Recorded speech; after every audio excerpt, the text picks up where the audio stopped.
ating kababayan na si Kai Sotto, na matagal na nating inaabangan sa kanyang pagbabalik ilang tulog na lang. Kalat na nga ngayon sa social media na maglaro na ito sa January 24. Kalaban ng Ibaraki Robots, at dito mas magiging intense dahil andoon ang dati niyang teammate sa NBL Australia na si Robert Franks, kasama pa ang dating NBA player na si Taylor Cook na solid kung sumalpak. Grabe, parang pelikula ang magiging laban na to. Pero nilinaw ng source, January 24 talaga ang target. Kung hindi matuloy, may backup dates, January 25, same opponent, o kaya naman January 28 kontra Yokohama, ang dati niyang team. Kaya kahit alin pa dyan, siguradong malapit na.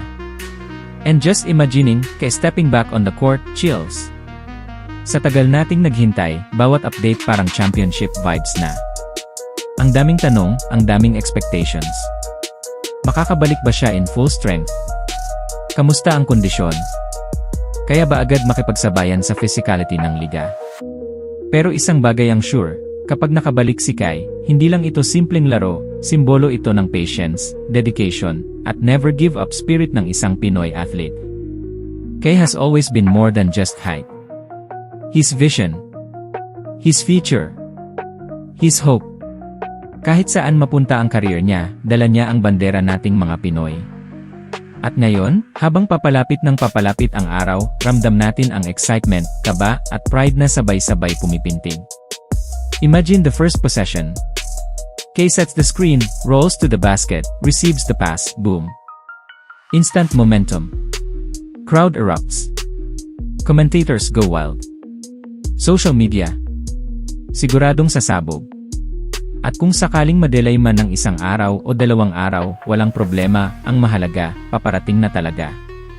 Hindi na chismis, hindi na baka, kundi malapit na, confirmed na may target dates. Basta tandaan natin, hindi madali ang journey niya.